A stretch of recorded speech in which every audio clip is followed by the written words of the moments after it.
So we want to ask you now, what would you say to anybody who says, listen, we don't care how positive you've been over there, how many years. Yeah. We don't care about how good you are at cutting hair. Yeah. We don't care that you're spreading the good word. Yeah. You started something that has continuously had an impact on the youths from that generation to this. The Untouchables is one of the most named gangs when youths remember back from what was. Yeah, nice. So you had a big impact in what the youths are on now. We're looking at you at that and saying to you, listen, you started something, and in our eyes, that's all we're going to ever see. What do you say to them people?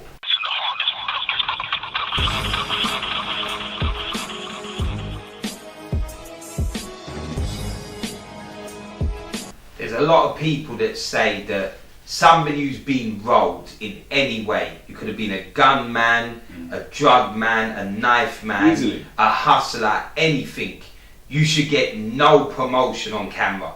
This is what some people are saying. People are saying, listen, you're putting people on camera that are negative influences in the black community. Okay. What would you say to that? People are saying Bailey should have never been on camera. Okay. Bailey was a nasty piece of work. He shouldn't get no shine. They don't care how he's changed his life. They don't care how Reynolds has changed his life. They don't want to see their man on camera. Okay. What would you say to someone who come in with that?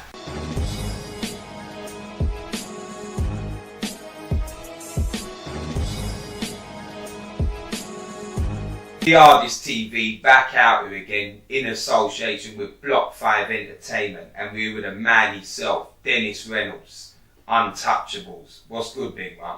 Live, everything's good, bro. Always good. Well, let's get into this then.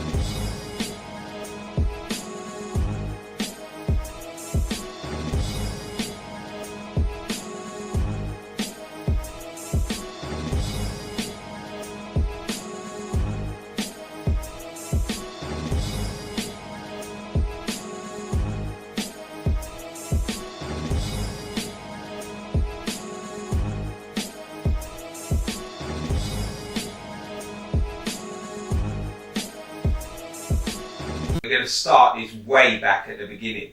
But before we start, we want to put something on you. Obviously, we're out here looking for the realness. Yeah, the truth. Yeah. Everybody says they got the realness, and then someone will watch an interview and say they was telling us a load of rubbish. So we're asking you first, when we give these questions to you, are you going to give us the best of your knowledge, what was real at the time? Absolutely, 100%.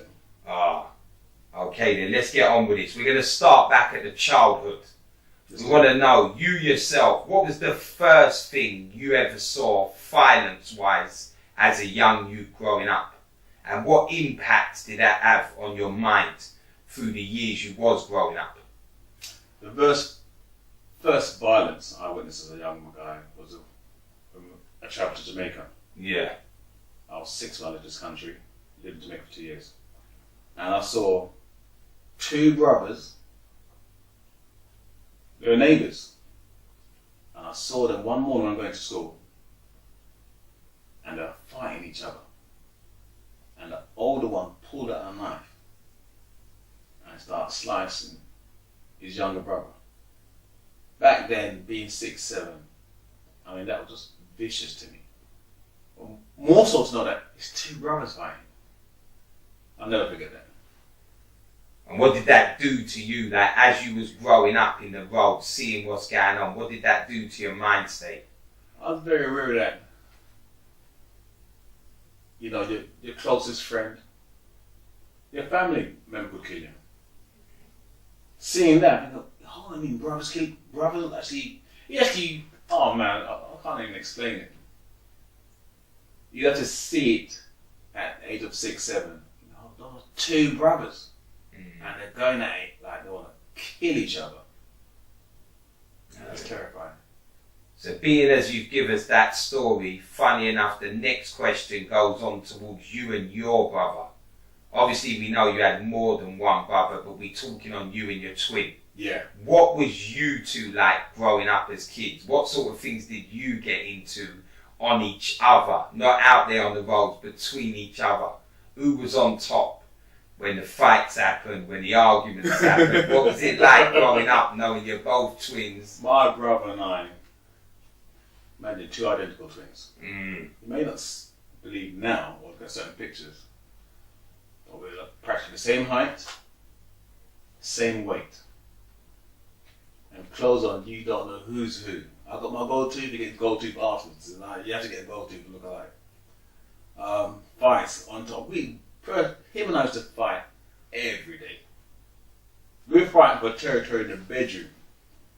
Who's that corner belong to? Right, this side of the bed is my side. When we, three of us sleep on the bed, right? So when we're told to spread the bed, we use our blankets and just go and come to strip. Then I'm gonna come this strip. Then I'm gonna come this strip. There's no one sheet spread the whole bed. Nah. It was land. The bed was like land, and they were marking edges of the bed. That's my territory. You're sleeping, don't you? Come over here. It's a box or something.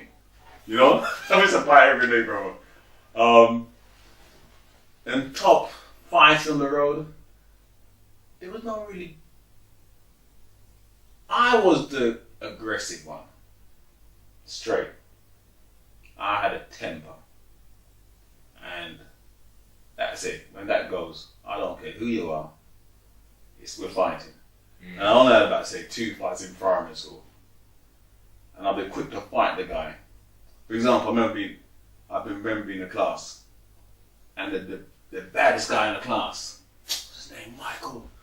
No, what's his name? Gosh, what's his name? After school, trying to remember his name. Oh, not Kevin Dale. Anyway. Something going in the class that day and the guy pushed my brother. Mistake. No one fights my brother. Only I fight him. And when they pushed my brother went back and I think he went on a corner, so it's kind of point, so it kind of hurted him. Instinctively, my brother knows I'll snap right in. But it's like he tried to start off like it's alright. No, we're not having it. You see, when the guy done it, it's like he just scanned me quick in the class because he knows it's coming. Bro, I don't know what happened after that in the box, went through. I don't care who you are, could be the baddest, you're gonna get a fight. And you're gonna get the best gonna give you. You know? On street, there's not. It was like it's like other than that, I don't remember I was in secondary school. Bernard Gregory. Bernard was a big boy back then. I was small then. And he's very passionate about basketball and playing. And when you're playing sports, you can play with your bridge, but you're passing your brush or bar, whatever. You can get physical. And when he barred me or pushed me, and when I was like, nah, that's beyond the game now. When I pushed him, I think he was like kind of surprised. Like, hold on, you're little than me. So it was like, yeah, after school, fight, Bernard Gregory, twin. And I'm like, gosh, what am I fighting this guy for? He's bigger than me. It wasn't fair. But I gotta fight him. You can't push me like that. Like if you push me there today, you're gonna push me tomorrow.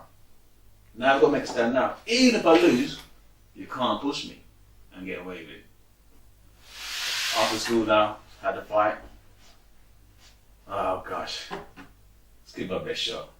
All I remember, my brother coming in the fight at some point. So basically, 2 of us on to him, and quickly, there's a guy named Big Bird, Terry Burke, the biggest, strongest guy in the year. He came and separated. Like, no, 2 of you can't fight Bernard. But see, once I believe Bernard felt the heat. It was not that he was losing, no, it was a fair scrap. But then again, it was me and my brother on to him for a few seconds. But in that moment, you know what? I ain't gonna mess with this guy, because he's serious. And I'm little of him. Yeah. I haven't really had any fights. Okay. Well, let's get into what the people are saying. Yeah. This is how the people perceived you and your brother as young'uns. And one of the things I heard is from a guy who actually went primary school with you. Okay. He said that you two were fishers from morning. He said back in primary school you were nasty pieces of work. What's his name? Gosh.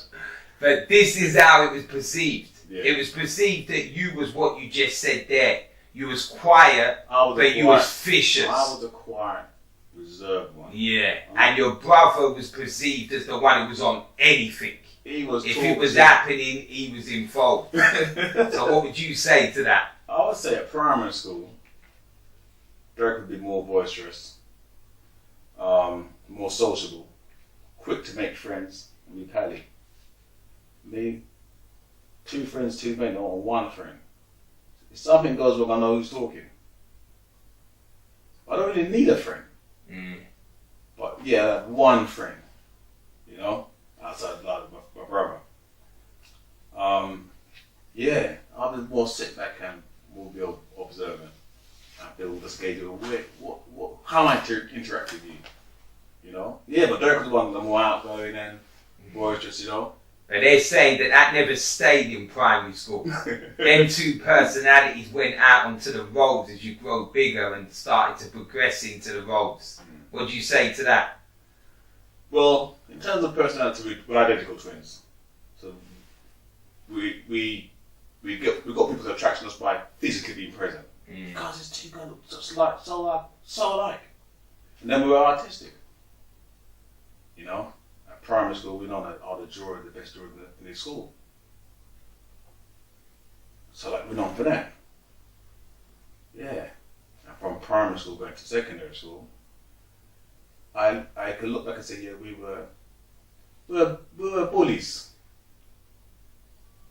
Far be concerned, when they come in, you got to give some lunch money, tokens and so forth, you know? But we're not here to hurt you, damage you. We just want you to know, you know, you don't kill the supply. You don't frighten them with you transfer to another school.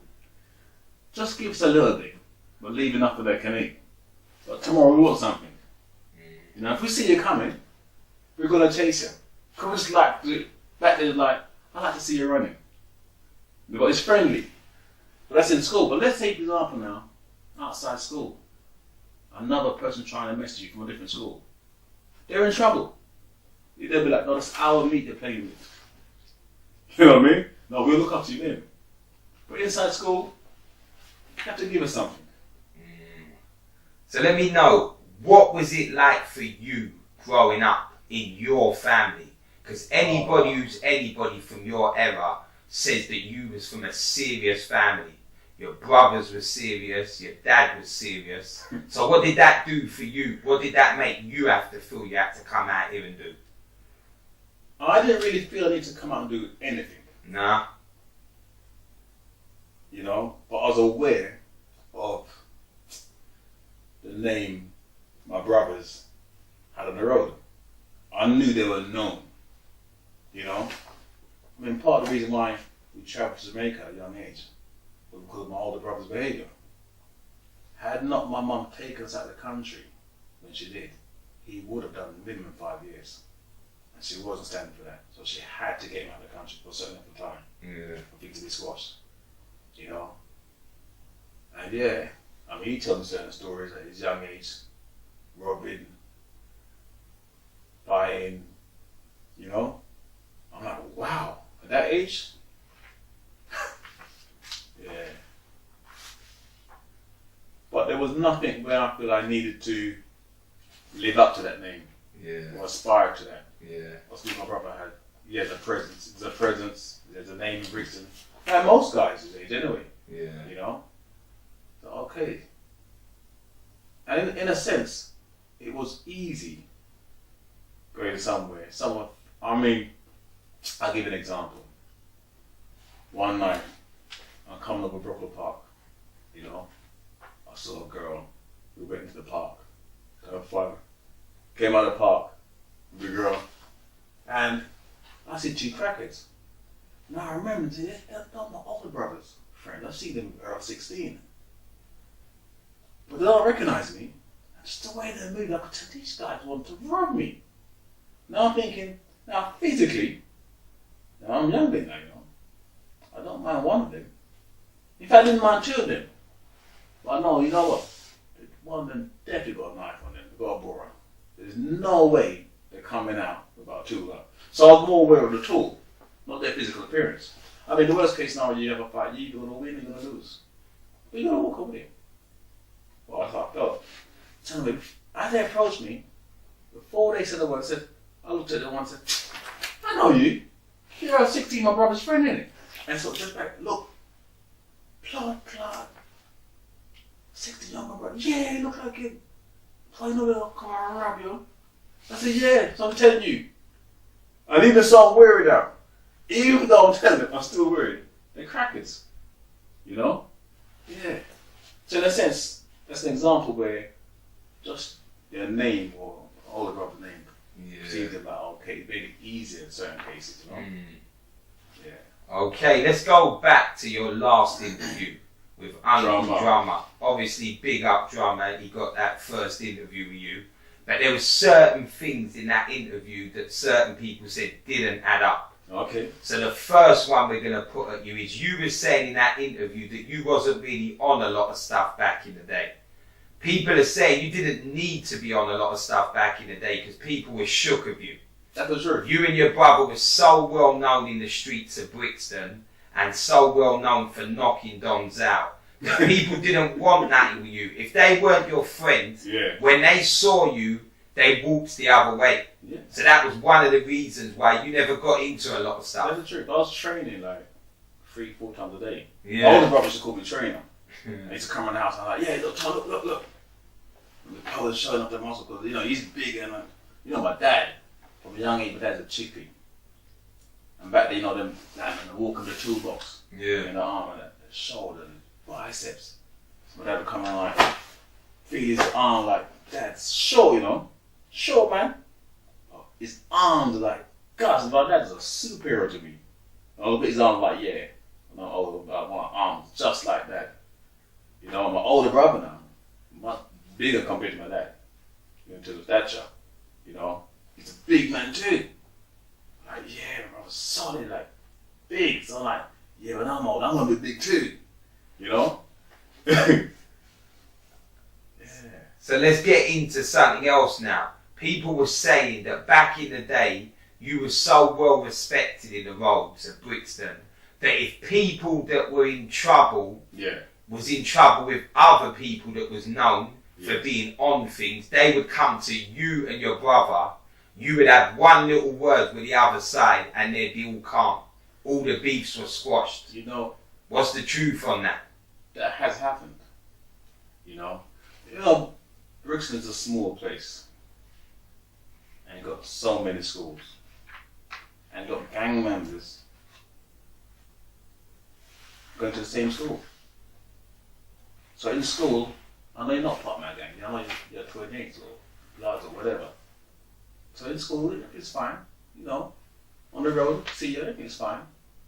If something happens now, there's a code, a gang code. It's unspoken. If there's an issue, well, you go to the leader or the main person, the representative of a gang, you go talk to that person. You know, don't do something and it may not be approved. You need to go to the top in your gang and say, we want to do this. Well, you have to have a good thing. You know, because it could be, you know, it could be full scale. I want to say full scale back then, it's just physical really. The odd little pen knife will come out and that little prick. You know? But in terms of fight, when you're young, you just don't want to get a punch. Yeah.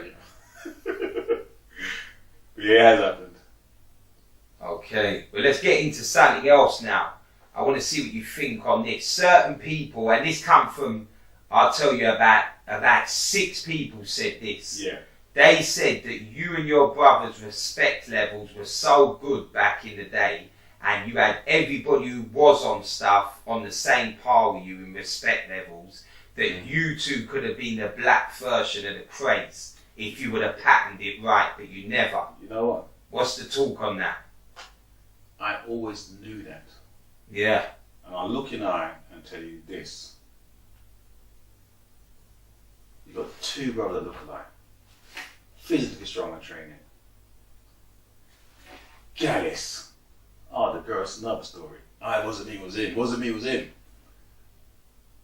And then, even in the gang, there was no one to say, yeah, you the leader. You weren't the strongest. But influential. And it was made easy by my older brother, Faisal. Yeah. Really. You know? But yeah, when we walked, the gang walked. And when we stopped, they stopped.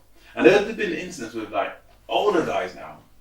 When I have an incident with one of the men, I mean, I say older guys, I was probably like say 4 years older than me. want to take a beef out of some guy in the gang. That's on the hierarchy level. But there's no leader. Wow, I'm not the leader. On the hierarchy level, you had Desmond, back then his name was Demon, you had Shocker, you had Sting, you had Boo. I mean, father and son, that was the gang. Everyone else that came along with it, with the 20 others, 30 others, the sidekicks, so to speak. Yeah. I remember hanging around Hater Road and they had some members of the gang. Oh no, you stay. No, stay. For me, it's like, if anything goes off, you're physically gonna give up like good fight and you can't run fast enough, so you stay. Yeah. But now these young guys now, they're bigger than me. Charles Oakley, you're a powerhouse. Thunder, oh gosh. Oh, Patrick. Man. Our respect level was there. Yeah. It could be felt. Yeah. As I could say the same for some other people. Peers growing up, Yeah. You had like other gangs like Hangman Posse, Axeman Posse. You had a guy they called Rapist in there, for example. Not a nice name. That was name.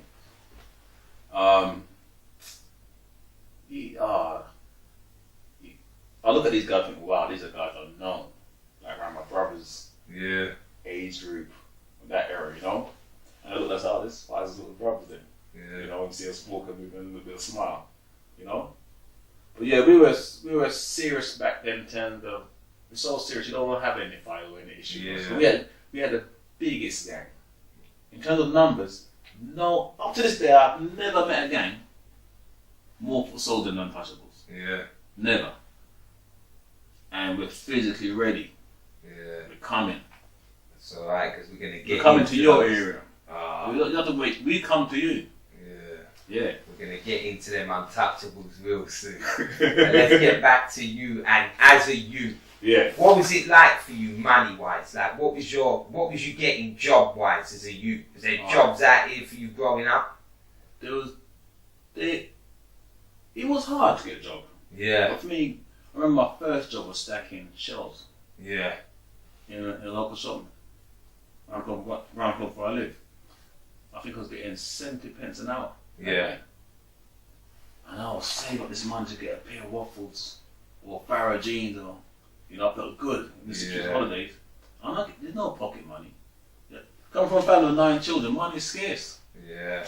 Dad's a hard working man, he's always worked. Well, I've took my hat for that. He's always worked and he'd come home and sleep. Yeah. Old man. And yeah. So what was the pressures on you on the roads that made you not want to stick with jobs like your dad did and come in and sit down knowing you've done a hard day's work rather hitting the roads and seeing what money was out there for you? What was you seeing that made you want to take that fast money route? I mean, the first thing that you see is like, oh, guy's got nice trainers on, got nice clothes on, I've got a lot of money, I don't get the money from. Nah, I'm one of those guys, I couldn't snatch your hand back. I look at the person as my mum or my sister, my auntie, I couldn't do that. I couldn't even burgle. I just can't go into your house and do that. I'd fight you though. Or need my help in something, I'd do it and you pay me. Liquor tech would describe as snatching a handbag back then, Couldn't do it. Drugs? Couldn't do it. Once I transported something, but I couldn't do drugs. To me, you got to have scales and it's just too tedious for me and all this and nah. I want the money like bam bam done. So in terms of money back when I was young, as I said, I worked in a shop stacking shelves. I thought, I can't do this. It's little money. But what can I do to make money? Anyway, I started cutting my brother's hair. We started cutting each other's hair. Well, Dad's teaching us. First we just learned practicing each other. Then we asked them questions. Then we stopped asking them questions. Then they realised we stopped asking for haircuts. Because we were cutting each other's hair. Then we started to cut our friends' hair. Now we're not cutting the hair for money, we're just cutting the hair because we want to see how good we are, how we improve it. Then we realised they're not going to the barbershops no more. They're coming around to the house. Mum said, no, you have to charge them. Charge them £3 or something. Start charging them £3. There's no time to charge them £5. Then their friends or all the brothers coming and family members say, yeah, you know what? This barbering thing, this is my pocket money. So when I left school, there was no more lunch money. As far as that's concerned, you left school, got to find work. If you go to college, you don't give me no money. So I'm cutting for my money. And drawing, because artists too. I'm drawing, you tag your name and the caricatures, current name, and you give me the money. Yeah, do that, draw it, thank you, money. So that was that sort of kept us from anything extreme. You know, we enjoyed it too. Yeah. So let's go on to now, before any gangs, before any roads. When you was young, like you say, your dad was a chippy, he worked hard. What did you want to be? What was you saying to yourself, that's what I'm going to do when I'm older? I despise my dad's job. Not him. And his example. Just a job. You know, my dad could barely scratch his name. Couldn't read. He's walking the newspaper like he can read. You know? But you give him any blueprints, any plans, any measurements, any weights, and he can convert it into other weights. That was his thing. You know, poor man had dyslexia, but back then you consider my idiot, I'm a fool. You know? Well, it's dyslexia most of us had. Unaware. Yeah. Besides that, his childhood from an early age of 13, they'd start work. So they didn't have no schooling. They didn't receive no education. You know, so let's give God's thanks. So the gift he gave, you know, to feed us. Yeah. Okay, let's go deep now. We're going to get into the Untouchables. Now, what you're about to hear is not going to be something that you might like, but it's got to be cleaned up. Now, it starts like this. When Drummer done his interview with you, he labelled it as you was the leader of the Untouchables, you and your brother. Now, I've had connection with people that were in the Untouchables with you. And he said that you was nothing like the leader. Basically, the Untouchables started in Ipswich in a boarding school where there was 10 to 15 members, all from different parts of Britain.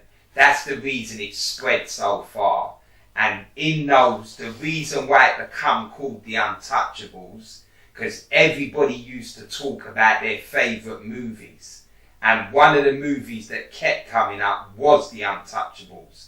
Nobody ever said specifically that we're going to be called that, but it kind of just flooded out there like that. And another reason why they were so well established before it hit the streets of Brixton is because it started in an era where there was a lot of white racist crews. And they was the one crew that started shouting all them, like, let's say the skinheads with the big boots and that they're not having that no more. This is a team of black men that is not having nobody do any racist stuff to them, and they're on this. What would you say to what I've just told you? That's the first time I've heard such crap. Yeah? In fact, I'm astonished. Yeah. So you're saying, to your knowledge, it never started in Ipswich in a boarding school? Untouchables started around Hayter Road within the block of flats. Yeah? Where Dennis the Barty lived with his brother Patrick the Barty. Yeah. And his brother Gilbert. You more or less could call their flat, their mum's flat. You could make a call. That was our headquarters. Yeah. In that flat. Then you had their neighbours, Boo, Colin Oakley and his younger brother Charles. Yeah. All of them were in the block. Yeah. We would travel to go to the block. You know? Yeah. So what if I was to say to you that one of the guys that was well known from your area, who's got enough respect for you, let's not get it twisted, but he was one of them that was living in that boarding school. He was there when that all started, to his memory. I don't know what cartoon series he's watching, you know. Let's not talk about the day. Untouchables started in Hayter. Yeah. Hayter Road. in that block of flats. Alright, so let me ask you, why was you called the Untouchables? Where did the actual name come from? Who staged the name? I remember correctly, Sting got a brother named K-Boy. We just called him Happy Boy. Yeah. You know? K-Boy, I remember him thinking of a name one day. He was around. Now, K-Boy's a younger guy to us. Yeah. No, the main man Sting's younger brother, and he's like, I'd like to look at his brother and thinking, you know what? He should call. Remember the discussion, it's like, he just said, yeah, the Untouchables. And I smiled at it. You know, it's not like I gave it, I was like, yeah, whatever. Untouchables. And that's how I felt back then. Untouchable. Yeah. Really felt untouchable. Yeah. Seriously, I believe I am untouchable. Yeah. In terms of, yeah. I'm not frightened of. Look at our numbers. Even if I started February, as you grew, you're like, gosh, this is a classroom walking on the street. You know? Well, which group right now walking on the street, this is a group, can handle us? Yeah. And we're physical too. We're doing our press ups and our push ups and we're playing our dumbbells. Like it's cornflakes every morning. Yeah. Yeah, we're ready. There was no opposing gang out there. Yeah. On a physical level, in our age bracket. You know? Okay, so we get it cleared up. The people that have took to the Untouchables and through the years still talk on them, still think they know what's what. How many official members was there at the beginning of the team that can really say we were the Untouchables that started this thing? Good question. Sting. I put on with David Arian. He used to go to Dick Shepherd School. Yeah. Along with Colin Oakley and Charles Oakley. Yeah. And Jimmy AP. Yeah. Dick Shepherd School. I'm from Dick Shepherd School too, also my brother. They had Desmond, who lives, I think Desmond lived on Brixton Road, or Hayter Road. We used to call him Demon, just dark. Shocker. And then you have the younger brothers, or some of those members were called like, well you had Dennis. We all known as Thunder. We used to call him Joker back then, but then he turned to Thunder. Dennis, Patrick, his brother Patrick cuts hair Knights Hill now. Yeah. Then you had Gilbert, I think Gilbert's a gas technician. Then you got Monster, and he was the youngest brother. He was the youngest age. I should bring my girlfriend's brother, little brother around to the flat. And the brother's older than him, bigger than him, and every now and then, like, yeah, be your youngest brother out, Dennis. Then fight, you know, and the way Monster would go in on my girlfriend's younger brother, we had to fight quickly because he's just ferocious and vicious, you know. So these guys like watching us around through the windows or seeing the gang thinking whatever they're thinking will influence them. I mean, Monster right now is serious. Yeah. You know, when I say he's serious, he's gone through his journey. And now he's on down the road, got a shop, selling sandwiches. Doing the paninis and the hot chocolate in the morning. Respectable business. Yeah. And he's had a few businesses he's tried out. Yeah. You know, another guy named Chad. Chad was lived across the road from Hayter Road. And now these weren't main guys, but they grew up around us. They saw us. And more or less, they could call themselves untouchables. They just want to walk in the street. And these guys, we definitely influenced them. Because the route they took wasn't the happy route, it wasn't the righteous route. But where they end up today, this guy got business in Brian. It's called a juice bar. God, I mean, yeah, some happy stories. Yeah. Some happy end results. So being as so many of you have gone on to do good, like you've all ended up with good businesses, your minds are right, you're trying to do positives. What do you feel now when you see so many gang members in prison in the grave, knowing that they wrecked something that ended up being their lives? I feel sad for the loved ones they left behind. I feel sad for the position their souls are likely to be in. I mean, here I'm sitting down before you, right? With all the gangs and so forth, and the leader and all and so forth. One thing is true. You're gonna get your judgment. You know, and there is the creator. And you can't escape that. So no matter what you're going on with, you know, you're gonna have to answer that. Yeah, real talk. You gotta know how you're gonna live your story. Because your story is gonna face you one day. And if you haven't repented, for your sins, and you haven't been baptized this first day, man, you pass this life, this chasm, without being redeemed. Woe unto you and your soul. Yeah. That's what I'm at today. You know? When I see these guys in prison or they're dead, it's like a vicious cycle. Then they have angry brothers, younger brothers, older brothers, angry sisters, and it rips family apart. It's a spiral of madness and decay. Yeah, it's horrible. I only wish, and I believe every person at some point in their life received the truth. And in that moment, you decide in your heart if you're going to allow the truth to deal with you, carry you through, or you're going to reject it for your own idea. Yeah. And if you reject it, and no matter how many times you try and present yourself to deal with it and you reject it, there'll come a time, it'll be the last time it's come to you, and when you reject it, the truth will make you believe the lie has to be the truth. You're naked and you think you've got clothes on. You've got clothes on and you think you're naked. You know, and I see these youngsters now, how they're living. I think you are so deceived by the idea that this is good. Maybe good in the moment in terms of your pride and your ego. Yeah, it feeds your pride and your ego.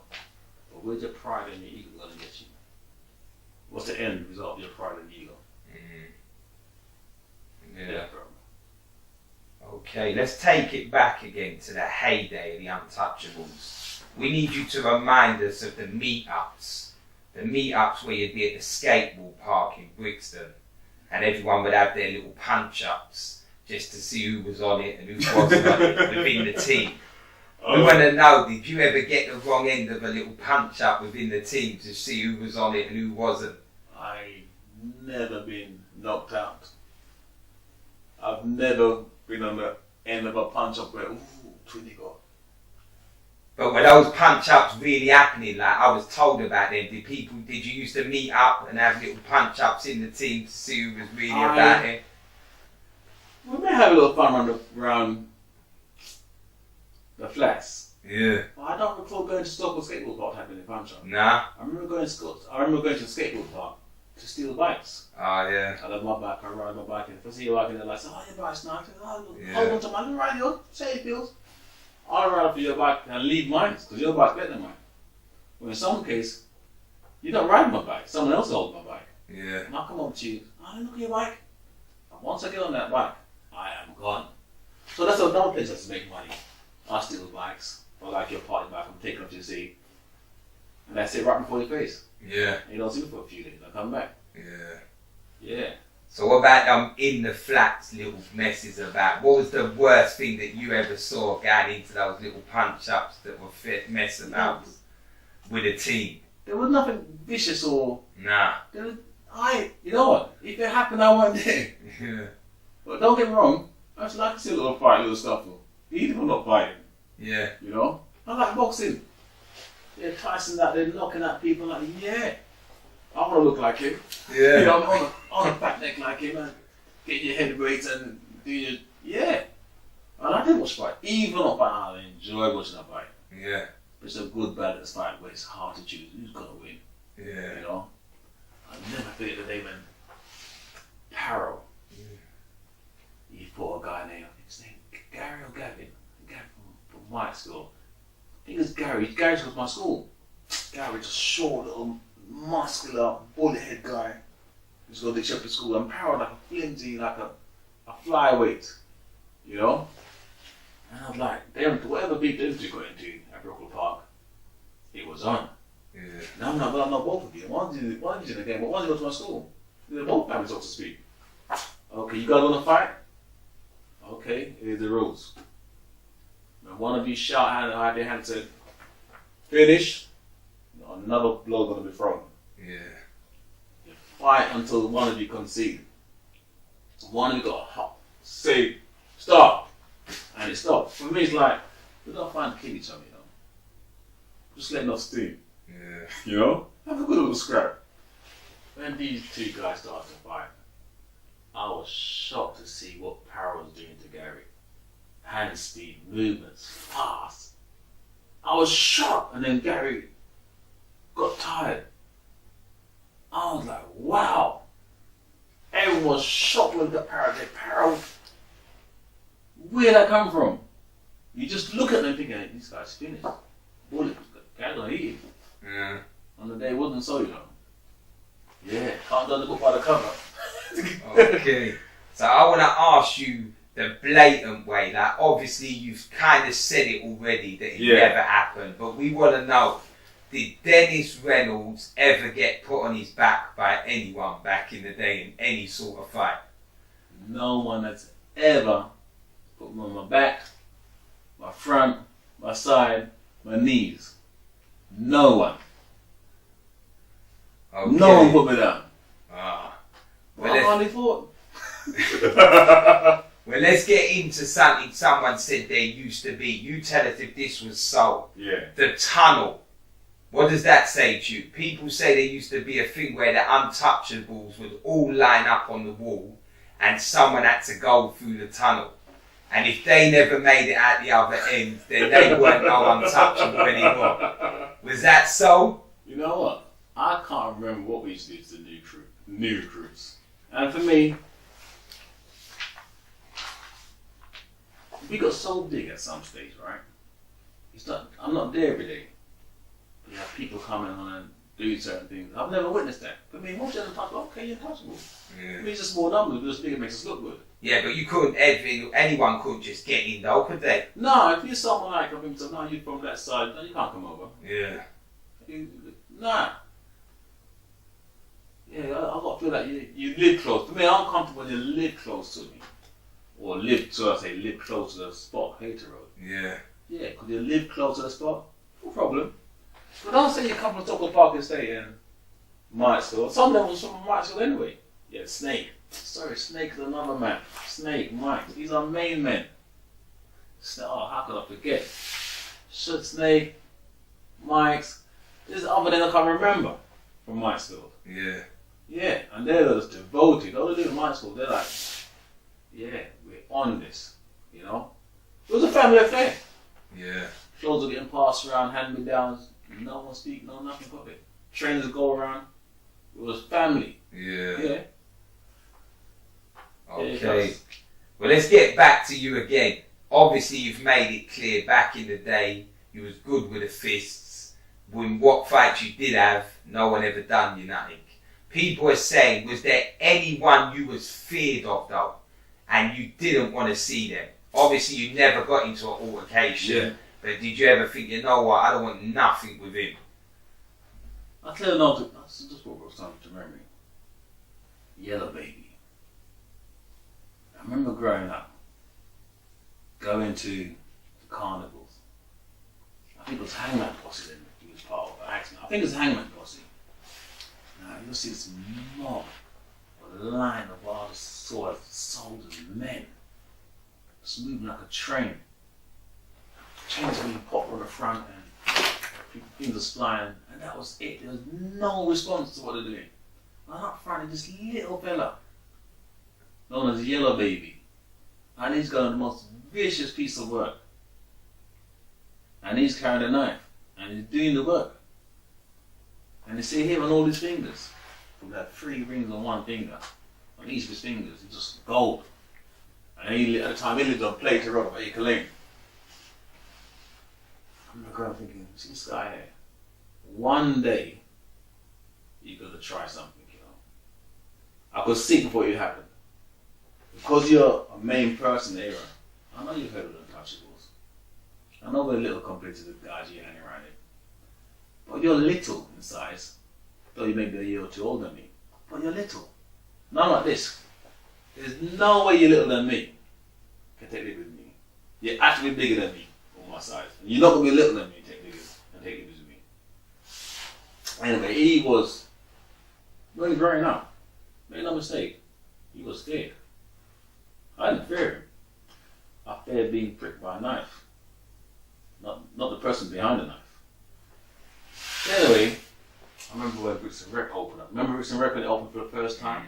Salt Pepper would come there and the basketball and the party. It brought that sort of American influence. The bigger hall and the music playing. Oh, it was like the place to be every day, weekend. Brixton Rec. I remember he was there, you know, and he made his presence felt. He was robbing people. Drapes up boys and their money. And I see him come over to my twin brother. That's what I'm watching now, you know. It's like, he's going like he don't know me. It's like he's not looking at my brother, it's like he's feeling me out. He's feeling aside, you know. He put his elbow on my brother's shoulder. My brother that's cool. He didn't do nothing wrong. I saw it straight with the sign of disrespect. I get tested now. I didn't like it, you know. It's like you're trying to intimidate my brother neatly, unspokenly. But some things are listed in silence, you know. But you can read. Okay, he's like getting familiar now. I was marked him that day. Now I'm training, I'm at Dick Shepherd School. Got no girlfriend, was into girls, never had a girlfriend. I'm training. Training was my girlfriend. 3 times a week doing circuit training. Hickey, oh my gosh, Hickey and the medicine ball. Hickey and Lee. Doing circuit training after Dick Shepherd School. Now, I forgot the football team, which the other baby was a part of. But they would train, come to Dick Shepherd School once a week. On this occasion, he's there playing football in the hall, where I do my circuit training. I followed son, when you come to Dick Shepherd School, you're on my land, it's my territory. So he's coming through playing his football. There's some guy that I reckon, yeah, he's in the gang or affiliated with. Now remember, he's a big boy for me in age. You know, back then at school, someone's 1 year older than you, he's a bigger boy to you. Now, he's back with 5 years younger than you, and he's a bigger man to you. In terms of accomplishments or whatever name. Yeah. So he's coming out, I'm by the door, looking through in the hall. Just spectating looking. And he's coming through. Now when he's walking towards me, I know he's playing his football and he's hot and sweaty. He's just got his screw face on it. Mistake. His face was frowned looking at me for too long. It was a second too long in my school. So he's looking at me. Before I even open the door, I've opened the door to him. Now I'm walking towards him. Because his eyes not taking his eyes. And I remember he leaned, he had his arm up his shoulder and I'm going to crack up his seat now, you know. All I remember is grabbing his neck. So who are you looking at? He is screwing. Now you see when the football team, these guys are older than me now, you know. But then I've got big arms. I'm training. I grab him. Next thing you know, just on him. I was thundering blows on him. And I think he's shocked now because he's never anticipated. It's like, hold on. This guy's younger than me, throwing blows on me, and I'm yellow baby. So I think he started because of that. You think anyone else in the team comes in the team? I wouldn't mind, you know. At 14, I was lifting my own body weight above my head. On a long bar. Clean and jerk, eat after age. My squatting weights is man can't squat. I'm in powerlifting. You know? I was a man with a big chest, but see my shoulders and my arms. Yeah, that's where the energy's coming from. Your chest don't punch. It gets hit. Yeah. You see your shoulders and your arms. That's swinging. I was all about that tuck. You know? Yeah, they've got to be in a short, sharp treatment. So the following day now, I left school. That news went around like wildfire. What I've done to his ego and his pride. Wow. Well, of course, he knows my older brother. So I know now, had an older brother, the repercussion would have been swift. Yeah. It would have been deadly for me. Yeah. Because there's no way he's going to sleep and let that lie. But you see, raw, totally Faisal. I see him jewelry, I steal. Yeah, Faisal, yeah, tall, key shop, white man will hold up lane. If it's stolen, it's been sold there. Jewelry, your TV's missing, it's in the shop. So unknown to me, he's gone to my brother. Tell the boys, like, yo, your brother attacked me, blah, blah, blah, blah. My brother looking like, you're talking to your dad, I'm going to see the brothers. You're the church boys. What are you talking about? So whatever he's gone to the shop and tell them in the shop that day, I'm walking from Blue Shepherd School, walking down to Brixton, because you always be marching Brixton. Pass by the shop, you might get a little pound from your brother, a little 50 pence, you know, you feel good. Mars, bar chips, you feel nice. So I've gone into the hi-fi shop, and my brother Paul, I think it was, like, tell me, Dennis, which one of you had an altercation like you and a baby? I was me. They burst out laughing. And I thought, what happens? So I explained, I was explaining. They were laughing their heads off. I remember saying, well, there's a bad man. Bad man? Back then, the ego and the pride was on me like, what I'm seeing is a small boy. Physically small. Now, what is bad about him? Anyone can pick up a knife. A baby can pick up a gun. I'm too young to pick up a gun and kill someone. It all takes a finger. You know? But now, on a one-to-one, yeah, you've got the biggest fight in your heart now. Yeah. Good little scrap. That's what's missing nowadays. Yeah. I don't have a good little scrap. And the fun thing about it, when you have a good little scrap with someone, after you become best of friends. Whatever the issue was, you know where you stand. Yeah. Okay, you're stronger than me, fine. But you know what? I respect you, you give a good feeling to take it lying on the back. Yeah. Yeah, your hard work keeps to dominate you. You know? So you giving us that story there, I'll ask you, what is the worst thing that ever happened to you in the whole time that your name was ringing on Roadz? Sorry, just before I answer that, in terms of the previous question, Yeah. who was I most aware of? Yeah. Mikey's friend. Yeah. For me, that's the only black don I know. I want to say don, you know, everyone can say I'm a don. No. The don is when you can look at someone that's pointing a man dead. Where you don't have to throw a punch. You don't have to shoot no one. Someone happily, willingly, gladly going to do it to prove that they're loyal to you. That's power. It's evil, but it's power, it's influence. My understanding would be, well, if a man came to the barber shop, you know, and demand money, the barber shop is going to close, or we're going to pay him, well, I am going to kill him. Straight. Just cut that issue of pride and you're mad. Come, you gonna rob me, or run the shop, the brothers. I want to find out where all the baby mother lives. Because you go to one of their houses. I mean, that would be my primary thought. Where did this guy sleep? And that is it. I'll wait till this guy's in argument with someone where everyone knows he's in argument and beef. That's it. No one looking my way. Yeah, Mikey's probably the most, to me, the most coldest black man I've ever known in my life. I don't know him personally. Just heard from close source, close to him, or things, Manchester, Liverpool, Jamaica, you know? Yeah. But you may say, well, what's bad? What's to be feared about him? It's when you have the power to make someone do something, you don't have to do it. They spend someone's life. That's it. I like his friend. I was thought I would never want the day where he comes to the shop, because that's going to happen. Yeah. Other than that, there's no one. When I say there's no one, I don't fear no one. You're going to shoot me, or I'll kill you, or you're going to fight me, or we're going to lose. You know? Yeah.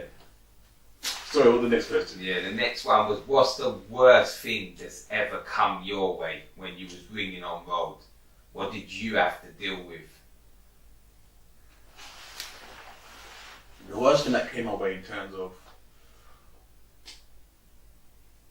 there was nothing that I actually had to deal with, you know. Yeah. The only thing that happened to me was, yes, the worst thing I had to deal with my ego, my pride being bruised, was when we ran away from another gang. That hurt me. Yeah. Yeah. I'd rather fight someone and lose than you to talk that around. Back then. Yeah. Was in, I think it was Hackney Marshall was there. I can't remember this group of guys why we came up there. Anyway, I don't know what the beef was about, but this guy pulled out a gun. When he pulled out the gun, not fair. I'm thinking, okay, it's like a shotgun. 2 bangs, there's so many of us, what's the chance it's going to hit me? But when I grab a hold of you, yeah, no, you're going to get a beating. Yeah, you're going to get a beating. And all I heard someone said, run! Crystal clear. I heard that. Run! And then one started to run. Basically, everyone started to run. I remember I was hesitant to run, and I thought, there's me one back here. Now there's a small number for the someone to hit. Yeah. So I started running. But I'm running angry at me running. If anything, it was all rushing. Okay. Not 3 of us. Just rushing. Yeah. You know? I'm kind of glad you brought that up because I was going to bring that up a bit later in the interview, but we might as well get on to it now. Obviously, this is the same story you talked about with Uncle Drummer. Yes, Uncle Drummer. Yeah, well, obviously, I've had some comeback from that story. And the word out here is that you got that wrong. They're saying the name you mentioned to Uncle Drummer would have never done that. He would have never said run. He was a bad man and he always stood his ground. This is not Matches that said running on. Nah. So who do you say said run? This is Matches' brother or cousin. Yeah? I remember crystal clear. Matches' brother or cousin said run. Yeah. So I in that interview it was made to look like Matches said run. Did I say Matches? Yeah. Nah, if I said Matches, that's definitely wrong. Yeah, because it's never him. I've been told, never him. If, you know it's funny you said that, you know? You know I haven't watched the interview? Yeah. God the witness. I haven't watched it. Yeah. So I'd have to listen to it. Yeah. But I'm glad you've asked a question and now I responded to you. Yeah. I did mention Matches. Matches had a brother or cousin. Matches is tall, red, square red. I just got Matches. I know Matches. Matches didn't say right. Nah, you don't play that. Yeah, Matches was up there. And it's funny, to begin with, Matches was it. I'm glad you mentioned his name. He wasn't like seen as, he wasn't there in the beginning. Yeah. He's one of them, man, they made their mark. Like Roadz, for example. Roadz, I can't forget Roadz. Rory was there from the beginning. Yeah. Rory used to go to Brixton College. Just down the road from Hater Road. Yeah. You know? Rory Roadz. Oh, serious. You know? A ton. No one would have put that in. Yeah, so just to cover that up, Matches didn't say run. Matches cousin with his brother. And I'll say that before anyone. Yeah. In fact, I'm hoping to have Matches in this room before the end of the year. And all the others. Yeah. Yeah, we're going to do that. We're going to do what we can do. We're going to be here. And you're going to hear it raw. You know, on camera. Yes, Twinny. It would make a mistake if I said that. Nah, Matches brother, cousin. I can't remember them. I'm sure one of them will remember his name. Yeah. Yeah. Okay. Now let's go back to the Untouchables. Because you said something a little earlier about the younger brothers. Yeah. Now when people talk the 28s out here, they talk about the younger 28s and then the younger 28s. But people are saying that an error's been missing because there was younger Untouchables. The younger brothers of the official members started their thing on Roadz. No. And some of them connect with me and they're upset that they're forgotten. Now what do you say to the fact of the younger Untouchables? When you mention the younger Untouchables to me, that's a monster. That's Tonda's younger brother. Yeah. Chad. We live in the opposite road. Yeah. Chad moves with some I think some Eritrean guys. I can't remember the national country they're from. They were serious. Yeah. I mean, for me, I left the gang as a result of a death caused by a gang member I don't even know. Yeah. If I saw him today, I wouldn't recognize him. I can't remember his name. I wasn't even there that day. So in terms of when I left the gang at 19, I really couldn't tell you what's going on behind the scene. You know?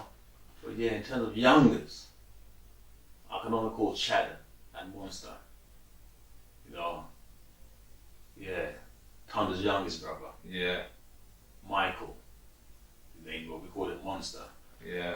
Just cold, eyes dead set, no smile. Yeah. Serious. You know, and Chatter. So you never heard anybody calling out the name Younger Untouchables at any time? No, because by the time I start cutting hair, Yeah. I was thinking like foolishness to me. Yeah. Gangs and all that. What's going on? I mean, I know how it's perceived. I was just like, that's a foolishness. All that proved to me, that was equal death. Gang equals death and suffering for a short term of pleasure, hype, ego, flattery, whatever. But long term, if you last long, you're going to be in jail, you're going to be dead, or you're going to live your life with regrets. That's gang. Yeah. So did anyone ever come to you after you decided, listen, this is long. Yeah. I know how to do barbering, I'm good at it, I can make a living. Yeah. Did anyone ever come to you and say, you nuts, you started something, you ain't going nowhere. You can't leave the gang. What do you mean about you're finished? No fool could come to me and say that. Yeah. No fool could come to me and say that. I mean, you'd be a fool to do that. You're mad. Something wrong with you. Straight. What do you mean? You tell me I can't leave.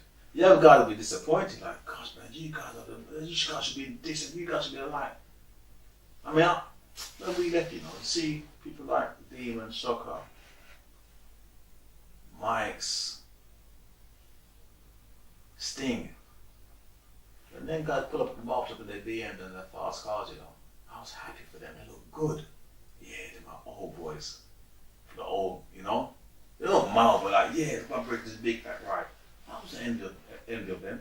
I could do what they do. I can go to the acid room and sell the pill. Yeah, I can do all that. I can go and break into the warehouse. I can go to the post office job and whatever bank stuff. I could do that. And I get that. I wouldn't feel good inside. But what happens if it doesn't work out and get caught? Then I'm being a bird.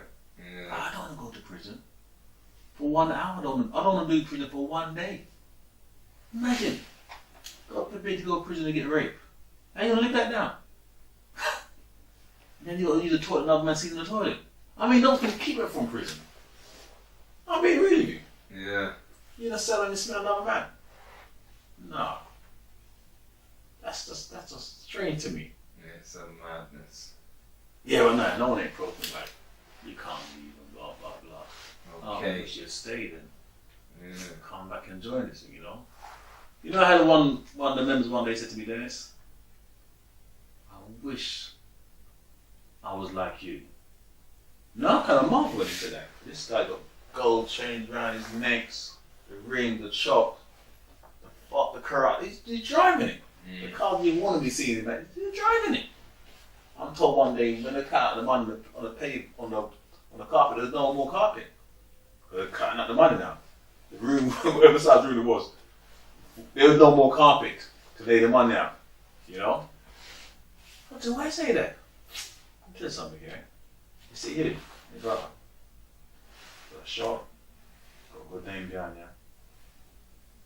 People see your character. Alright? You meet a girl, you bring you home, Dad, Mom, this is so and so. Oh, what do you do? I blah blah. They can see, they know what you do. They heard about what you do. You see me? I meet a girl. Or let's just say, for example, now, she's fond of me and what I'm doing. Should I meet the parents?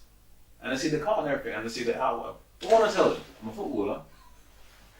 You know, who I'm seeing on TV. He said, I have problems. You can't fool the parents. He said, I'm like, are you serious? Dennis, if I could make this was back in the 90s, early 90s, he said, if I could make £350, £400 a week, on this job, I'd trade all this in. I said, yeah. You see it. Yeah. But you know what? You could trade it all in. Find something you love, you enjoy, and just stick to it. Yeah. Invest that time, and you will receive what you just received. And that's the sad thing nowadays. It's the 30 piece of silver, I call it. It's most people.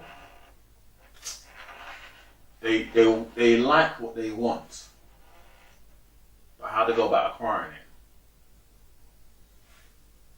they sold out. Yeah. You know what? If it's that I've got to do to get that, well, I want it so much, I'm going to do that. And that's the problem.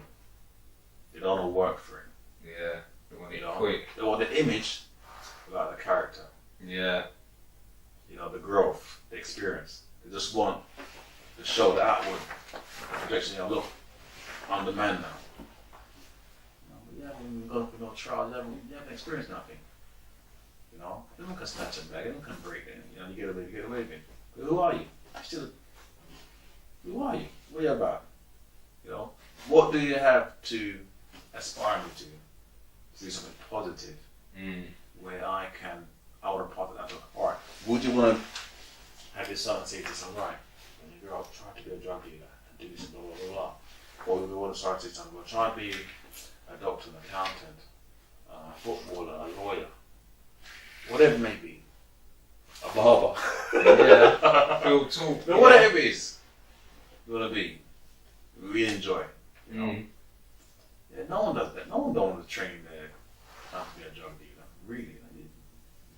You want to get all the money, then you want to send them off to school to be a lawyer or a doctor. Yeah, you don't want to do it. Yeah. You know, so why are you doing it then? Why are they doing it? The influence, the image. Yeah. And ultimately, I believe this is going to be worship. Right, look at him. Guys, look at his strange, look at his beauty. So, right, you want to be worshipped. That's what it boils down to. The spirit on them.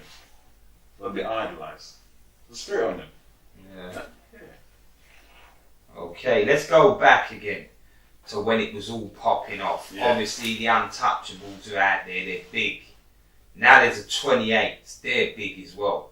Now, a lot of people are saying they don't understand how it went down if they wasn't around it, because you both had members that were living in the same estates. Same estates. So how was this able to happen, that both teams in history are said to be against each other? And yet most of the teams were in the same area and in the same blocks growing up. Okay.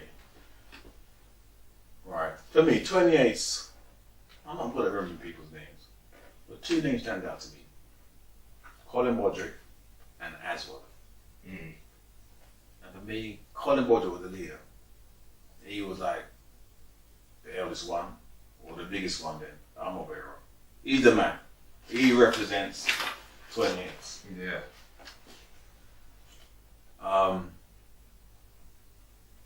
I see Colin Bodrick on the road. The mutual respect. I'm a bigger guy to him. I think I'm a year older than him, if I'm right to even say that. And the idea back then, if I'm a year older than you, that alone tells me I'm bigger than you, I'm more authoritative than you. Plus I'm physically bigger than you. So that's it. You don't need to fight. Because we know the outcome already. That's the mentality back then. Well, I'm going to fight, I'm going to win. You know that. I know you. It's you that think you can beat me and you want to disrespect me. Now it's adventurous for me now. Now I'm curious.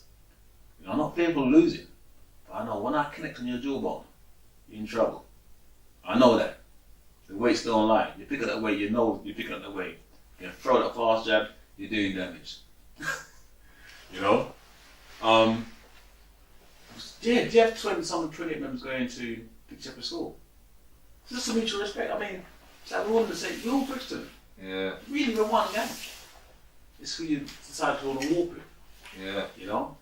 There was not really, if there was any issue, there would be like the younger 28s with that gang or the young Untouchables. Yeah. But when you come up to the hierarchy, no ego, like, yeah. If we go to a far place like a carnival, as far as we're concerned, despite what gang you're from, we're Brixton now. We're Brixton owners. That is it. We're defending the name Brixton to the hill. You know? There was no beef between Untouchables and 28s. If there was a beef, there would be no more 28s just for the sheer numbers of Untouchables. Yeah. You know? But you have extreme people within different groups. I mean, there's no one more extreme than Roadz and Sting. Yeah. I'd say Sting was the most extreme person in the game.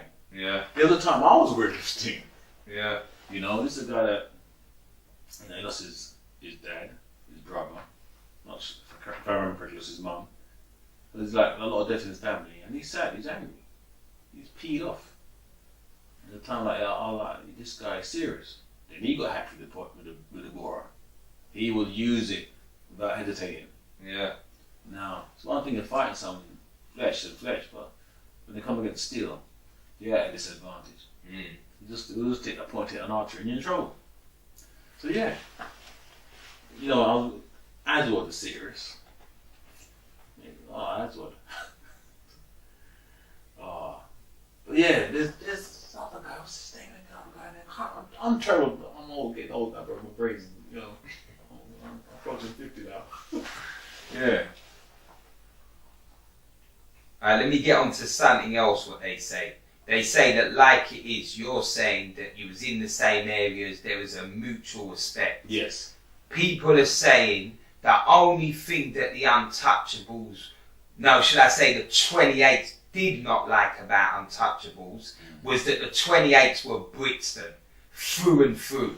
Yeah. The Untouchables were Brixton, through and through. But you started bringing in people that were not Brixton based into the gang. Truly. And they did not like that, because no one can't come Brixton who's not from Brixton and chill. All I was interested with the numbers. I don't care from Hackney, I don't care from Timbuktu. When you play the Legions, no problem, mate. But they were stronger in numbers. I thought so, we were ants. We go to Brooklyn Park, my brother. You think that's like mutual people? No, that's the whole gang over there. That's all those black dark patches. They're all Untouchables. Yeah. You know? Why don't come against that gang? That's crazy. It doesn't make sense. You know? And as big as we are in the gang, there's people I'm growing up with, I wouldn't, with a mutual respect, I wouldn't want to go and try anything with that guy. That guy's coming, he's coming for someone, you're going to pick off one-on-one, so it's like, what extreme you're going to go to? I'm not a murderer. I'm not a killer. I had a temper. Serious temper. You know? And that weren't good. Yeah. You know? But there was nothing extreme about me. If anything, I'm more so a referee or a defender. I'm not going out there to, you know? Yeah. But did you at any time think to yourself, nah, you know what, it's a madness, because they are officially Brixton. I myself am from Brixton. So they're going to see it in a way that I'm bringing people that ain't from the ends into this. It's funny you mention that, you know, because that thought has never come to mind. Nah. When being young. Yeah. Or being older and hearing you say that. I can understand, because how you make somebody come from fire era come in and take liberty. Yeah. Because they're Untouchables, they can lean on, say I'm not there present that day now, they can kind of lean on someone. Yeah. And they're like, you're not even Brixtonian. You can't come with it. And they're right, you know what? They're right. Yeah. But back then, all I was interested in, we were the biggest in numbers and the strongest, and that was it. The rest was history. You know, but I can see why they'll take offense back then. Yeah. Alright, let's get into the carnivals. Because carnivals were a big thing back then. Yeah. Obviously everything's different now. But back then carnivals were known for where all the different ends would be coming. Carnival was payday. Yeah. It was all about how much money you made. Ah. Yeah. Oh, it just brought back memories. Well, I'm glad you said about Just payday, because what we want you to tell us is what your recognition of the steaming era is. What do you remember about the steaming era? When for me, when you say the word steamers, or the steaming era, that's just Yellow Baby all over. Yellow Baby to me, forget about any other thing. When steams, these guys, they're not even running. Run for what? Who you running from? When you see Yellow Baby and the crew going through, you know, steaming, just see people flying, just jumping like boxes. The man on a train going through, slowly. Partying, chain, ring, popping, chops. That's steaming. But then again, you have a little fraction out of people like, say we want to do a steaming thing. Like, it's like some mad graft or something. Like, you know, that's just wild. The one person that they're going to steal and grab it, you know? I remember an incident was in Stepper's wine bar. And I'm gathering this guy playing pool, and he won my money. And he's laughing about it. It's okay to be my money, fair and square. They're laughing about it too long. And his 28's watching, and you're laughing about it. You're like, hold on. You're laughing at this other group thing. They just laugh at me. With your Jerry curl and your two-piece suit and your briefcase like it's some Eddie Murphy clown come to Brixton from Putney, you know, she'd be a sexy one Indian girl you're chasing and things, and they come into my neighborhood, in my club. I can't remember what he tried to come and sell me that day. But anyway, we ended up playing pool. You see when they started to laugh at me? I knew he's not leaving that place with my money. But I could see the 28s were robbing me, but it's like they're thinking, nah, 20's gonna do something, you know. They were just hang about. 20 gold, we're gonna eat him. Because with me in it, he's playing pool with me. I can't remember what happened, you know. So I think I was told, listen, I gotta rob this guy, you know, across the road. Look up to it. Well, I can't remember what happened, but it was in the gates of Clifton Mansions. I brought him. Just across the road, the barber shop. We saw the jewelry store, which became a pet shop, came the barber shop. It was right on the left hand side when you're going to Clifton Mansions. That's where I had my squad. Back then they had no gates. Just walking on the right or to the left, you had the bins. We pulled the guy around in. We were holding him. I saw both his hands outstretched like it's on my waist. I looked to my left and right. They've got the 28 now taking up his rings. So while I'm there talking, they already gone to work. I was like, this guy already taking up his rings, you know. Wherever you have this finger, but see the briefcase. Yeah, that's what I want. I can't remember why he came to sell me that day. Just grab a suitcase. Next week I'm in the pet shop. Please come and arrest me for robbery. Obviously the guy went and screwed off. Anyway, went to court. Before we came to court, I got his number. I called him a few times. I just told him what I told him. He never came to court. In fact, the day police were supposed to went to the house collecting, he disappeared. They weren't happy. I was happy. Yeah, I'm sure he wanted to return back to college. I can't remember if he returned to college, you know. South Carolina College, Putney Hill. Yeah, but he knew. That day I brought my portfolio to the court case, brought my portfolio to I started A-level art. I gave to the artist, my brother and I were very good at art. He said, oh, you're a barber? No, we're artists doing barbering or painting or spray can or whatever. Like Yoga from our area, she goes to Tulsa School. Yoga's an artist. Yoga got a brother named Gavin. Serious. You know? So Gavin was 20. These are serious, long soldiers. You know? When I say serious, forget about size now. Just come to a time where something like your size. It's how far you're prepared to go. Yeah. You better beware of the man that's prepared to go the distance longer than you. Why are you going to try to race against him? Just concede. Because you can get to the extreme. Whatever you do, you can do worse, and you're not going to match it. There's some serious guys out there. Yeah. Okay, let's get back to the carnival again. Yeah. And the fact that a lot of gangs from a lot of areas were at the carnival. Yeah. But the Untouchables had to make it known that they were the biggest and baddest. Alright, I remember going to a carnival. And see, by the time we reached Brixton Tube Station, I remember doing a head count. Because I was interested in numbers. How many have we got today? 50. I'm just there outside the tube station. 50 of us. You know, our tours and trainers and our chippy trousers and our the Chevron jackets. Under that era, like, yeah. Ready. It's about the time we went down to carnival. That reminded me, they had a film crew from France. Heard about this game. Two guys traveled from France. They contacted my brother. How they came to, they know about my brother and I. And they started filming us from in the house like in the morning. They came, so let's say they came at 8 o'clock in the morning. Filming us getting out of bed and so forth and blah blah blah. So you know, all come with big massive cameras, alright? followed us walking to the Roadz. So they're there basically in the background, do what they're doing. They saw the crowd building. They said, "Which carnival?" We just turned them to the cameras. Well, hold on. They're filming us to make money out of us. You're mad. The cameras are payday. The camera went. What's wrong with it? You know, I laughed at thinking that it's funny. I laughed like at the time. Oh, these guys are the food's with us all the time, and what's they want to make money out of us? No, man, you go back to France, but nothing.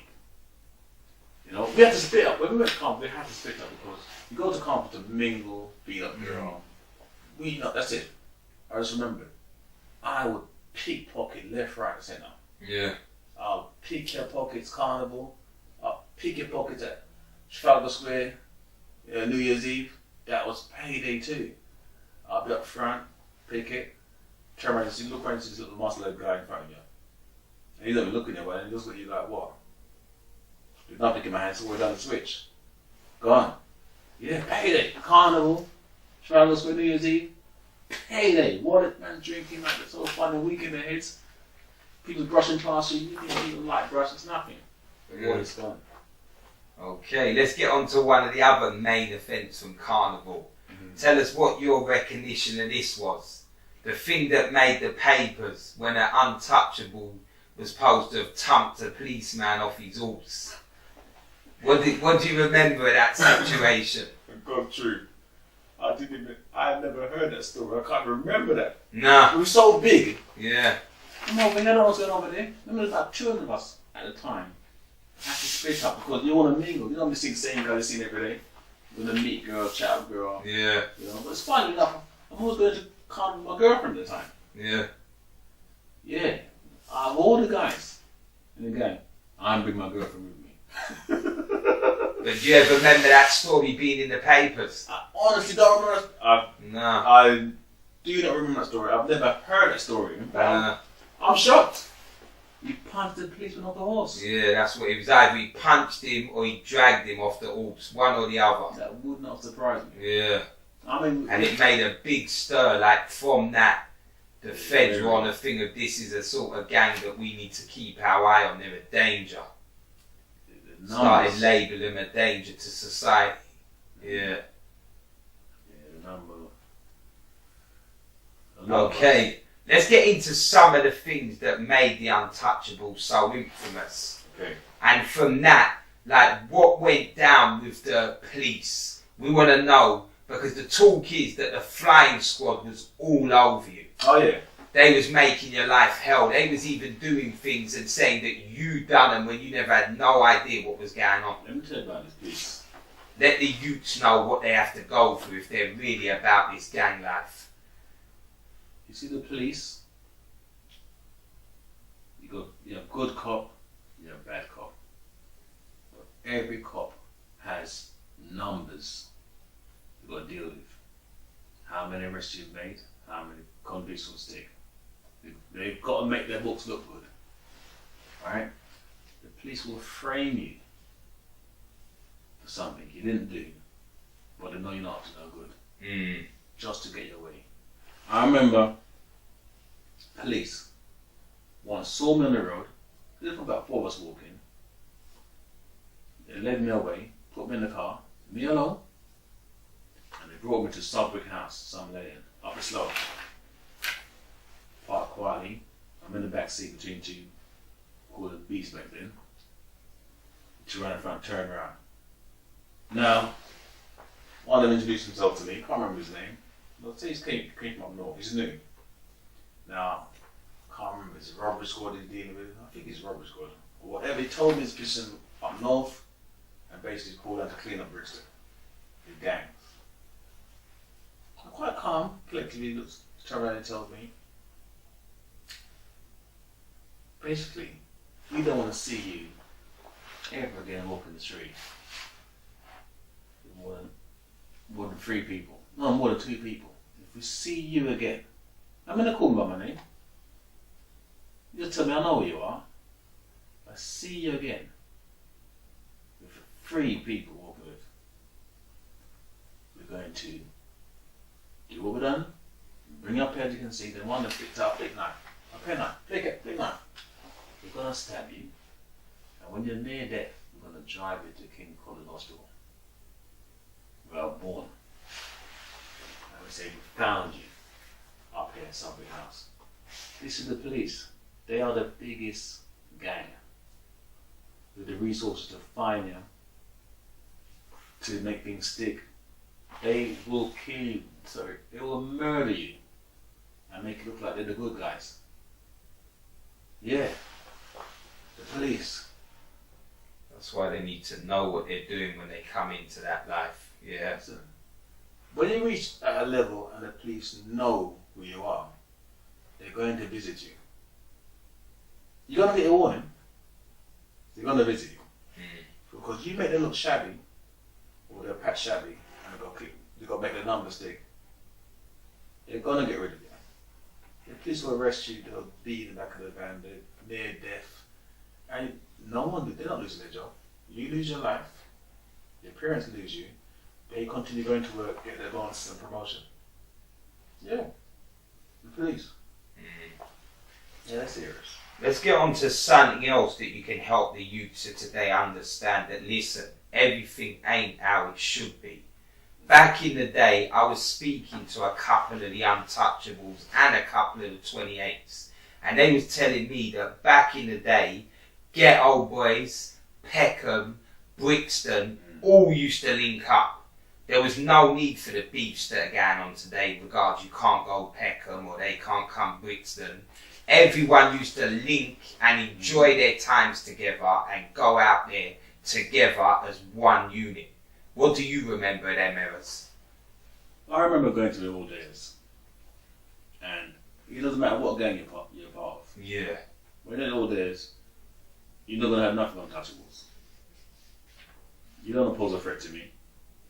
You go to old days, we just want to look good, we've got a haircut, we've got a torch, just go and check girls.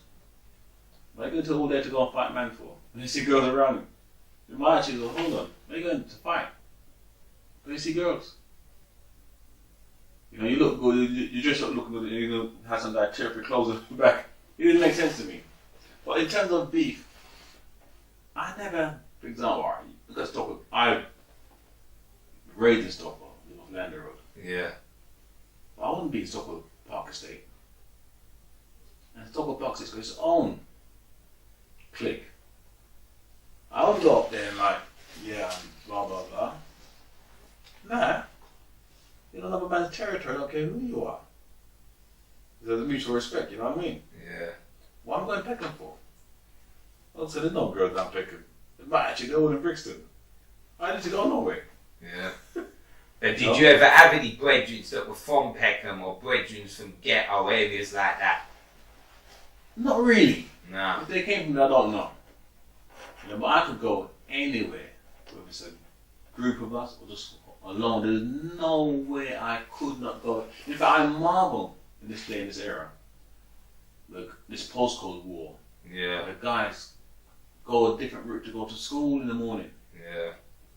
I mean, I'm cutting here. I'm in a student's school kids tell me, I can't go that way. You're crazy. Go for Tarsell. Let's go the long all the way around. Yeah. I marvel at that. Yeah. You know, back in my day, you see the enemy, you see that one little fight, you beat me up, whatever, and that's it. The see tomorrow, yeah, bro, done. That's your power now, yeah. Done. You know? Now, postcode, that's just foolishness to me. Really foolish. The paper make you money. It's your market. The pavement give you money.